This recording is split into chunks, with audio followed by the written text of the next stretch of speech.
बिस्मिल्लाहिर्रहमानिर्रहीम। अस्सलाम वालेकुम नाज़रीन, आप देख रहे हैं मेरा YouTube channel astrologer Mauzam Khan और मैं हूं मौज़म ख़ान।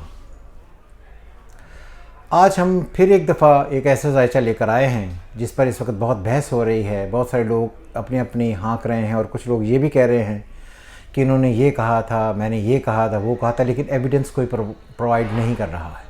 कुछ लोग तो ये भी हैं जिनका मैंने सुना था कि उन्होंने ये कहा था कि 10-10 साल के लिए आने वाले 10 सालों में इमरान खान होगा, इनकी शादी नहीं रहेगी, लेकिन वो एकदम फिर पलटते हैं और फिर कहते हैं ये साल इनकी शादियां टूट जाएंगी। बहरहाल इस तरह के बहुत सारे लोग जो हैं वो इस वक्त कमेंट्स दे रहे हैं और अपनी रीडिंग्स चेंज कर रहे हैं।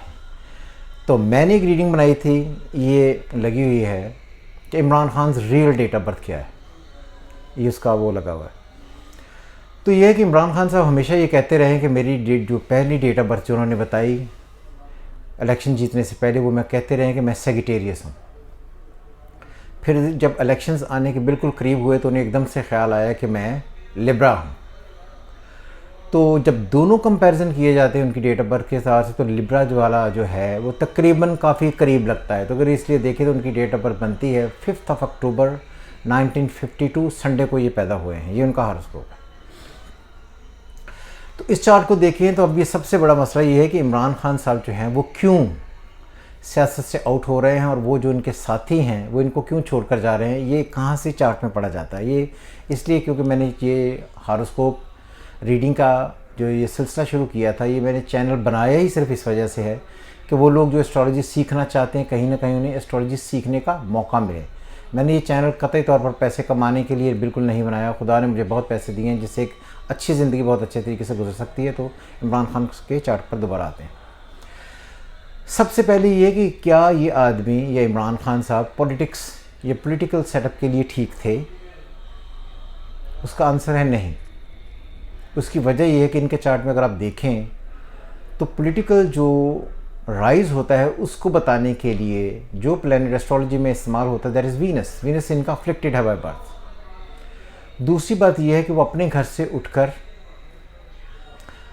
छठे घर में या आठवें घर में बैठा हुआ है। फिर एक और इंटरेस्टिंग इसमें चीज़ है कि अगर इन्हें पॉलिटिक्स सूट नहीं करती थी तो फिर ये पॉलिटिक्स में क्यों आए?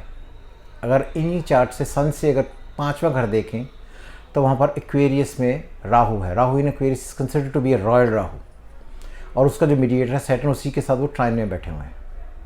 तो इसलिए इन्हें सपोर्ट दी गई थी जिसकी वजह से इन्हें राइज हुआ, और यही वो वजह है जिसकी वजह से लोग या फैंस, 5th हाउस होता है आपको लोगों की वजह से इज़्ज़त पाने का, फैंस की वजह से ग्रोथ पाने का, तो वो बहुत ज़्यादा इम्प्रूवमेंट रहेगी और इसी वजह से इनकी हमेशा फ़ैन फॉलोइंग रहेगी। अब ये है कि जो सबसे बड़ी प्रॉब्लम है कि why friends are leaving them, why the friends are leaving him. उसकी रीज़न ये है कि फ्रेंड्स या आपके कंपेनियन आपके किए गए वादों पर टिकते हैं, या जो चीज़ें आप उनको बताते हैं आप उन पर टिकते हैं। बोलने का घर, वादे करने का घर, अपनी कमिटमेंट पर कायम रहने का घर, जो आप कहते हैं उस पर टिकने का घर होता है थर्ड हाउस। इनके थर्ड हाउस का लॉर्ड है जुपिटर। इनका थर्ड हाउस बनता है लिब्रा से सेजिटेरियस। अनफॉर्चुनेटली सेजिटेरियस का लॉर्ड जुपिटर 8th हाउस में है, अपने घर से छठे में है, और 8th हाउस से है सन से 8वें में, और मून से दूसरे 12वें घर में। तो इसका मतलब ये है कि जब भी अपनी ज़िंदगी में किसी के साथ भी कोई कमिटमेंट करेंगे उसको पूरा नहीं करेंगे। और ये बात भी याद रहे, जो लोग इनको जानते हैं, जिन्होंने इनको देखा है, हमने भी उनके साथ क्रिकेट खेली है, बड़ा देखा है इनको, कि थर्ड हाउस होता है आईज़ का, आँखों का।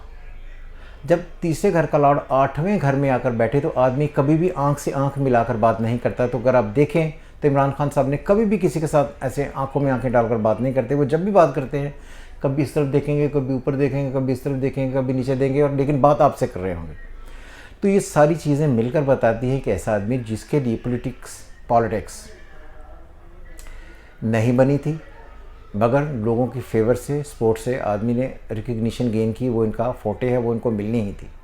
सेकंड, जो कमिटमेंट इन्होंने लोगों के साथ की वो पूरा नहीं करेंगे, ये सबसे नेगेटिव साइन है इस हॉरोस्कोप का।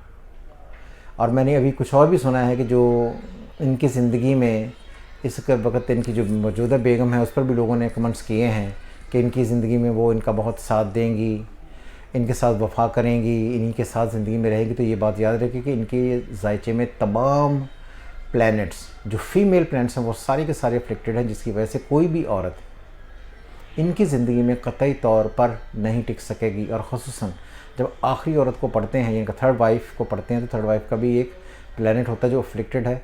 तो आई डोंट थिंक कि ये जो कोलैबोरेशन है इनके दरमियान या एक यूनियन है, ये बहुत लंबे अरसे तक चल सकेगी।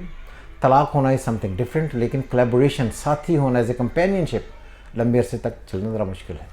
सो इसलिए ये जो सारी आजकल बातें हो रही हैं विद एविडेंसेस मैंने आपको ये बताई हैं, और मैंने इस पर वीडियोज़ भी बनाई थी। अपने कमेंट्स हमें ज़रूर भेजिएगा ताकि हम आपके कमेंट्स को कंसिडर करें और खुश रहें। क़तई तौर पर पाकिस्तान का सोचें। मैंने पहले भी बहुत दफ़ा कहा है कि किसी नवाज़ शरीफ, किसी शहबाज शरीफ, किसी जरदारी, किसी पॉलिटिकल लीडर के पीछे भागने की ज़रूरत नहीं है। ये लोग आएंगे, अपना बैग उठाएंगे और चले जाएंगे, लेकिन हमें पाकिस्तान में रहना है। इसलिए पाकिस्तान हमेशा रहे, पाकिस्तान जिंदाबाद। खुदा हाफिज़।